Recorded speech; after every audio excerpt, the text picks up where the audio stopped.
बरेली में एक बार फिर लव जिहाद का सनसनीखेज मामला सामने आया है। धर्म बदलकर कलकत्ता की युवती को प्रेम जाल में फंसाकर युवक ने उसके साथ यौन शोषण किया, गर्भवती होने पर गर्भपात करा दिया और वीडियो बनाकर ब्लैकमेल कर देह व्यापार में झोंक दिया, ऐसा आरोप लगा है।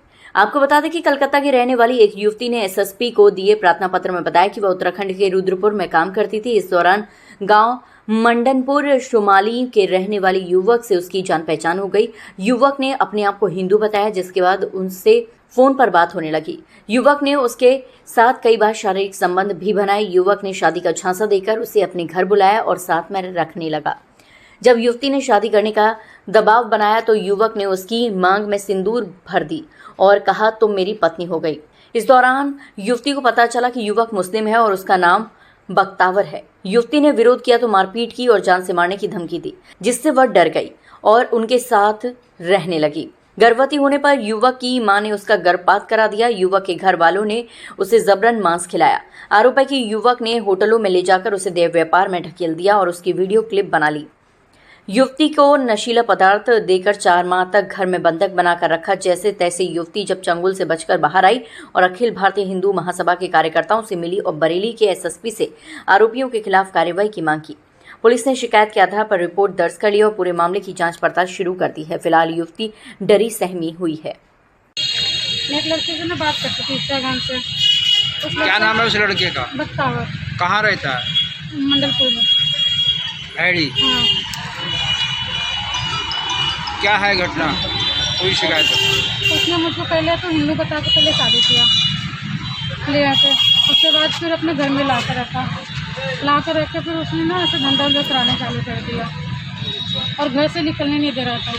कितने महीने से आप हैं? 4 महीने से 3 हफ्ते घर पे, और घर से निकलने नहीं देते, नींद की गोली दे रहा था। सब अपने दोस्तों को बुला के ना ऐसे गलत धंधा करवा रहा था। आप जब उसके पास आई थी तो आपको ये नहीं पता था ये मुसलमान है? नहीं, मुझसे बाद में पता चला। कैसे पता चला? जब उसके घर पे जब गई ना, उनकी मम्मी मुझे देखा तब पता चला मुझको। तो आपने फिर वहाँ से जाने की कोशिश की? हाँ, मैं भागने के लिए कोशिश की थी। उन्होंने बोला कि मेरे थाने में ना ऐसे सब चीन पहचान की है। तो जब मैं बोली थाने में जाकर बोलूँगी तो बोले मेरे थाने में चीन पहचान किया, तो बोलेगी तो मैं काटते ही खवा दूँगा, ऐसे ऐसे धमकी दे रहा था। कौन से थाने की बात बताई? ये डेयरी थाने को बताया था। क्या बताया? कि थाने में मेरा खाना में जाता है उनका, तो तुम बोले ऐसे भागेगी यहाँ से, ही करे कुछ भी करेगी तो मैं ना यहीं पर काट के खवा दूँगा। डरा रहे थे, बोल रहे थे, धमका रहे थे। उनके भाई वो सब धमका रहे थे। आपने इस वहाँ से फिर कब कैसे आई हैं? कितने दिन हो गए? वहाँ से 1 हफ्ता हो गया।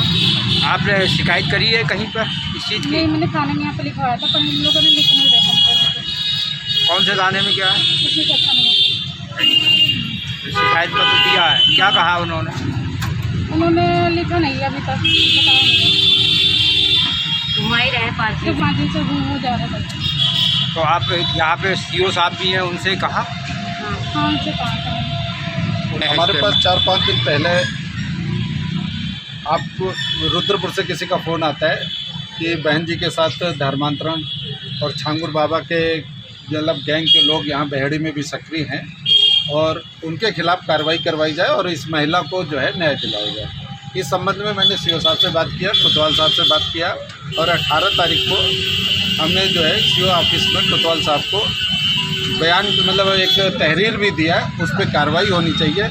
लेकिन यहाँ की पुलिस जो है उन जिनको गिरफ्तार करना चाहिए उनको भगा दिया। वो लोग अब फरार हो चुके हैं। हमसे कहते हैं कि वहाँ घर में ताला बंद है, किसके खिलाफ़ कार्रवाई करें, उनके घर में अब कोई नहीं है।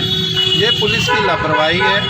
हम चाहते हैं कि पुलिस को ऐसा नहीं करना चाहिए। उसी दिन जब हमने तहरीर दिया था तो उनके घर वालों को गिरफ्तार करना चाहिए। उनके भाई जो है, लड़के का भाई जो है, वो अभी भी इनको धमकी दे रहा है। परिवार के लोग धमकी दे रहे हैं, परिवार के लोग यहाँ रह भी रहे हैं। तो इस तरीके से जैसे धर्मांतरण के मतलब हिंदू बन करके फिर धर्मांतरण कराना, फिर ज़बरदस्ती गोमांस खिलाना, ये सरासर हमारे हिंदू समाज के साथ गलत हो रहा है। हम चाहते हैं कि ऐसे असामाजिक तत्वों के खिलाफ जो छांगुर बाबा का गैंग के सदस्य बन करके यहाँ पे काम कर रहे हैं, बहेड़ी को हमारे बदनाम कर रहे हैं, ऐसे लोगों के खिलाफ सख्त कार्रवाई हो और इसको संज्ञान लिया जाए। हम लोगों ने महिला आयोग की सदस्य श्रीमती पुष्पा पांडे बहन जी से भी संपर्क किया है और वो भी अपने स्तर से